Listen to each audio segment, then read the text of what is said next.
Hello. Ngayon nandito tayo sa Naik View dahil dun sa request ng mga subscriber natin. So, ayan.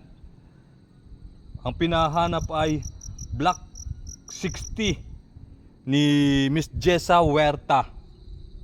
Huerto, no? Block 60 pero walang sinabing lot.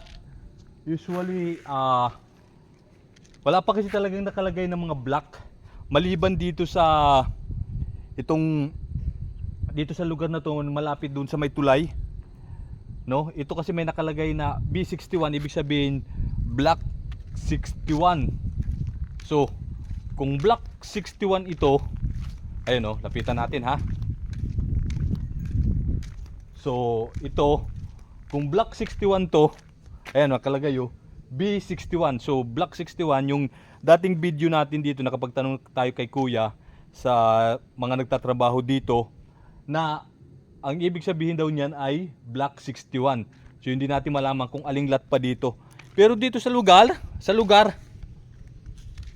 wala pa rin nung nababago, wala pa rin nung nadadagdag, wala pa rin nung nagagawa na dito sa mga pabahay na to, yung mga nakikita natin na yan.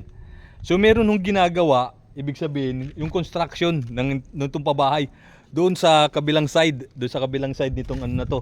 So makikita natin dito, lapitan natin ha. So ayan, itong kabila na to B62. Ayun, oh. Ayun, oh. 'Di ba? B62. So ibig sabihin itong halira na to ay block 62. At pagdating doon sa kabila doon, ayun, makikita mo mayroon nakalagay doon na, ayun, oh, B63, tapos sa kabila B64. 'Di ba?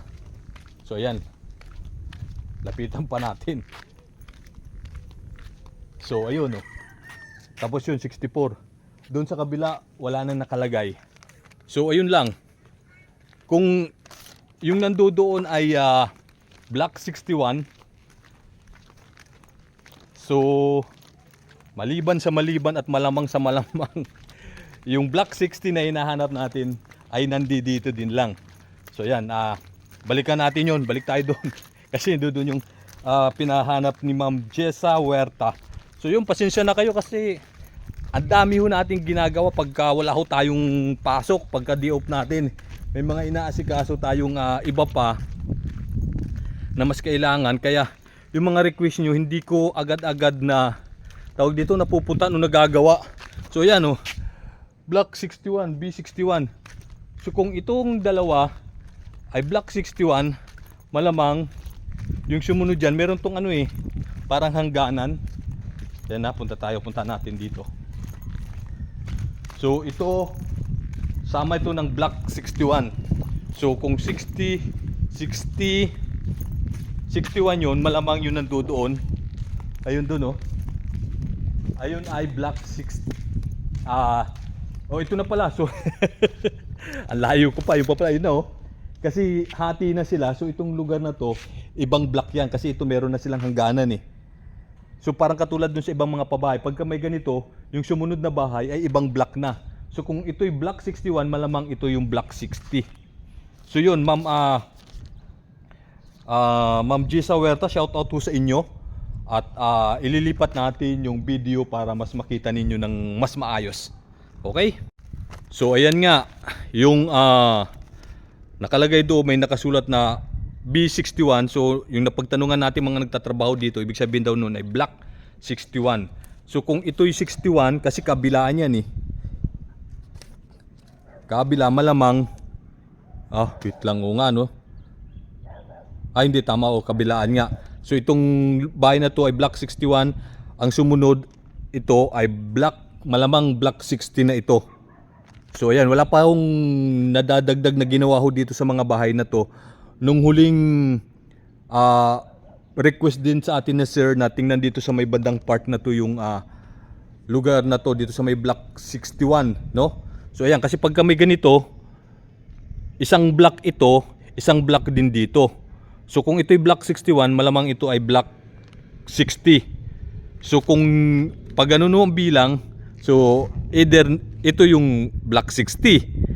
No, ayun ang mangyayari. Pero kung ang bilang nito ay 60, 61, tapos 62, 63, pa ganun, ayun pagkakasunod-sunod. Sa base lang yun sa ano ko sa aking pag-a-analyze ng mga block.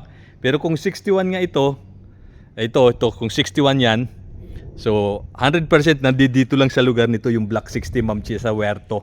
No, yan, ito yung lugar. So ayan, ito parang pinakadulo na kayo dito sa sa lugar na to. Ay, kasi bakanting lupa na, hindi natin alam kung tatayuan pa ng mga bahayan. Although yun, may nakikita nyo doon, may bahay pa. At ayan doon, ayan yung main road lang, yung crossing na yan. So pag kaliwa mo dito, ang lapit lang nung tulay dyan, yung kalsada. At papunta dito sa kanan, yung crossing na nakita nyo, may bike na dumaan. Pag dumiretso ka, papunta pa rin niya sa mga kabahayan. Ang sabi din, meron pang isa. Okay, wait lang Yan, shout out dito kay Sir, kay Ma'am Janet Orton o Ortan. So ang pinahanap niya naman ay Block 39 Lot 7. So yun, ma'am, sa ngayon hindi ko pa ma-identify kung saan ho yung talagang block ho ninyo. Pero yun, sabi ko nga dito kay sir, sa mga napagtanungan natin ng mga nagtatrabaho dito, yung itong block na to ay nandito ito malapit sa may tulay. Dito lang sa lugar na to, kasi kung ito'y 61 na, ayan dito. Ayan ay 61 na. So either ito ay wait. Kung yun 61, yun sa kabila na yun 61 yan. Ito 60, malamang yun 59, malamang yung 58. So malamang kung 58 yun, ito ay nandoon sa dulo na yun. 57, 56, pag ganun ang bilang. Tapos papunta sa kabila. So kayo ay nandito lang ho kayo sa bungad nitong pabahay na to dito sa Naik View. So ayan ho, wala pa ho tayong nababagot. Magmula nung sa mga last na mga videos natin, wala pa hong nababago dito o nadadagdag dito sa mga bahay na to. So as is pa rin siya. Wala pa rin bintana, wala pa rin divider para dun sa kwarto. Pero meron pang mga ginagawa ho dito mga bahay yung dun sa bandang dulo. So ayan si Doggy medyo tumitingin-tingin sa atin. Buti mabait siya, hindi hindi nagagalit. So yun, ma'am, Janet Ortan. So ito yung natin dito sa request ninyo na kung pwede nating pasyalan. So malamang punta natin yung main road para mas magkaroon kayo ng idea.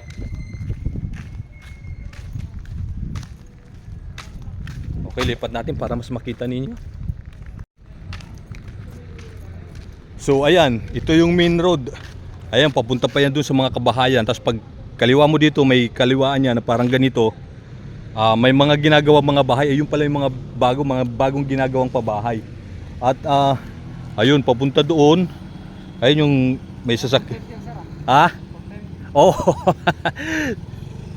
Tapos yun yung tulay. So ito na yung lugar, yung kanto na yan dyan. Malapit lang yan. Parang 1, 2, 3, 4, 5. 5 na block. No, magmula dito, galing dito sa atin. At saka pagpasok mo dito sa Naik View. Ayun kasi yung parang pinaka-boundary. Ayun yung may, nakikita nyo ba yung tricycle? Dadaan ng, ayan, lapit natin. Ayun yung tricycle na yan. So ayan yung tulay. Ayan na yung Naik View. Kasi sa kabila niyan, ayan naman yung Hyacinth. Sa pagkakaalam ko or part pa siya ng Naik View. Pero ito dito yung Naik View yan Ayan lugar na yan. So Ma'am Janet Orton o Ortan, so malamang nandito sa lugar yung Block 39 Lot 7. So ang sabi kasi lahat ng mga mabababang block ay nandito sa lugar na to. Okay? So yun. Kaso hindi natin ma-identify kasi nga wala pa talaga siyang nakalagay ng mga block. Ayan malilinis pa. At saka mga paunang pintura pa lang ng bahay. Wala pa mga bintana. At malamang dito kayo. Diyan sa lugar na yan dyan. Malamang nandito kayo. or nandoon kayo sa bandong dulo doon, papunta doon. So depende sa magiging orientation ng numbering nung mga kontraktor o ng NHA dito sa pabahay na to. So basta ito lang, nandito lang kayo sa lugar na to. Ayun lang ang problema natin, hindi ho natin talaga hindi ko mapipinpoint pala kung nasaan yung sinasabi yung block 39 lot 7 kasi nga wala pang nakalagay na mga block. So yun. So ayun, Ma'am Janet Ortan tsaka Ma'am Jessa Huerto. So yun, ayun muna yung may ano ko sa request ninyo. So ayan, nakikita nyo tong bahay na to. Wala ho talagang nabago pa yan doon sa mga last video natin. So ayan, ganyan pa rin, as is pa rin po siya. So ayan, unang kapintura pa lang yan. Walang bintana, wala pang divider para sa kwarto. So halos wala pa ho talaga. Kaya halos ghost town pa itong lugar na to dito. Trabaho pa ng trabaho. At yun, babalikan ko yung anak ko doon sa kabila doon. Hindi ko na nakita. Ayun, nakita ko na lumabas na. Diyos me. Balikan ko na. So yun, Ma'am Janet Ortan. So sana nabigyan ko kayo ng konting preview sa maaring maging lugar ho ninyo dito sa Naik View. Kasi yun, wala pa ho talaga siyang mga block na nakasulat, wala pang mga bintana, wala pang pinto. So halos ganyan pa lang siya yung bahay. Okay. So maraming pong salamat sa inyo sa walang sawang sumusuporta sa ating YouTube channel. Maraming salamat sa mga nag-views. At ano pa ba? Basta salamat po, maraming pong salamat. Okay, so yun. Or depende kung saan po yung block 37 tsaka lot 9. So yun. Basta dahil mababa nga yung block ninyo, malamang nadudong kayo sa malapit sa may tulay. So yun lang yung pinakaano dito kasi yun. Sabi ko nga kanina yung sa inyo, yung may nakasulat na yan, yung B61. So ibig sabihin yan block 61 sa ayon sa mga gumagawa dito. So yung kung yan block 61, so Ma'am Jessa, malamang nandito din kayo sa lugar na to. Hindi kayo nalalayo doon sa pinanggalingan natin doon sa kabila. Okay, so yun. Maraming pong salamat uli. Go na po tayo kasi may mga pupuntahan pa tayong request. Yung mga malalayo hindi pa natin napupuntahan dahil ngayon may inasikaso na naman. So kanina siyempre nagsamba muna tayo dahil linggo. Kailangan muna natin mag simba, tapos kasi 9 yung simba sa community mas dito sa sa lugar. Tapos yun, may mga ginawa pa tayo na kung ano pa. So basta pagpasensyahan niyo na muna ako kung hindi ko pa nagagawa yung mga pinagagawa ninyo dahil yun, kumbaga may ginagawa tayong mas ano ba to? Gakpa. Ang hirap. Doon na nga ako magpaliwanag sa barangay. Basta yun ho, pagka talagang na tayo papuntahan. Kunti na lang naman yung utang ko. Ayun, sa may Pasinaya, sa Hillsview, tapos sa 13, tsaka yun sa Laguna. So yun lang naman na, no? Pagka okay na, pupuntahan talaga natin yan. Papasyalan din ho natin. Okay, so yun. Guna ulit tayo. Di na ako natapos sa Google. Pupunta pa tayo dahil may nag-request sa atin na from Parkstone, yung pinakamalapit na sambahan ng Iglesia ni Cristo. So gagawa natin ng video dahil nakakaya naman sa kanila. Mukhang taga Parkstone ata sila doon. So kapitbahay nyo, sa kabila lang nito. From Parkstone, babiyahe tayo papuntang Malainin Luma kasi ayun yung nakikita kong malapit na simbahan ng Iglesia ni Cristo. At saka para sa akin, mas safe kasi hindi ka na pupunta sa main road. Although merong simbahan sa highway, sa main road, sa may Petron.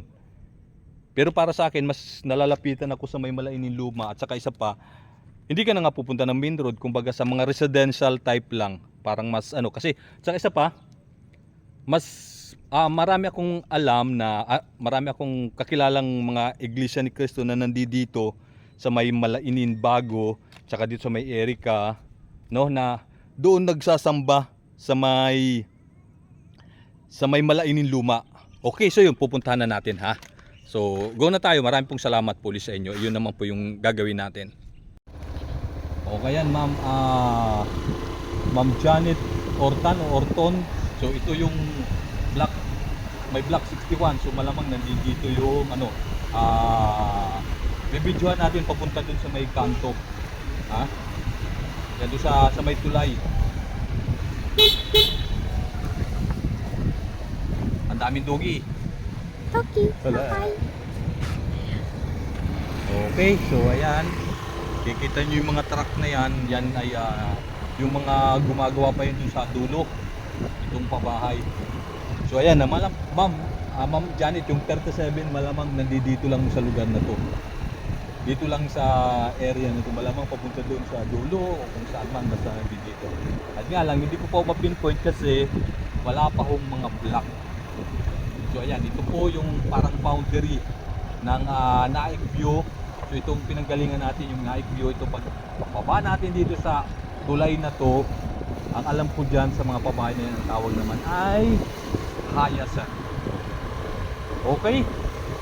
So ay pagkakalang po. Tapos sa may kabila, ayan,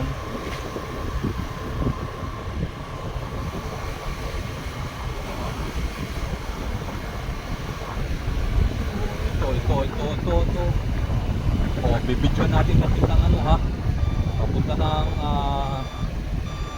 sa may Parkstone para mas may kayo, idea.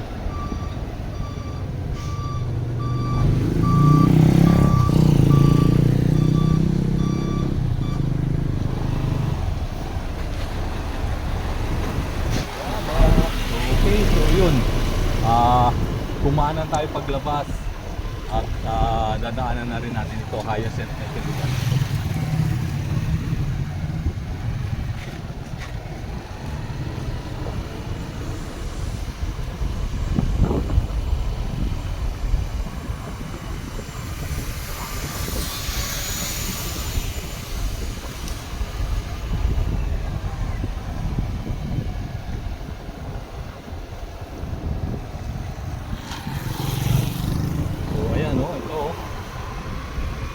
Ayan, ito yung Hyacinth, yung main road.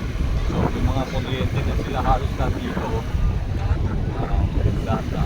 may kuryente na sila, dahan-dahan lang. Okay, so ayan pula, ayan ay kasama ng Parkstone na. So itong kabila, ayan yung Hyacinth. So ayan yung Simon Terkel, housing.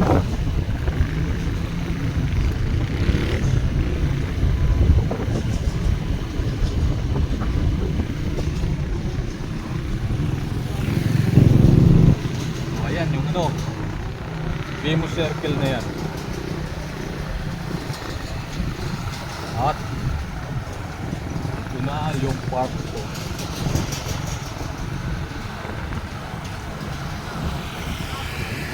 Tayo mo na,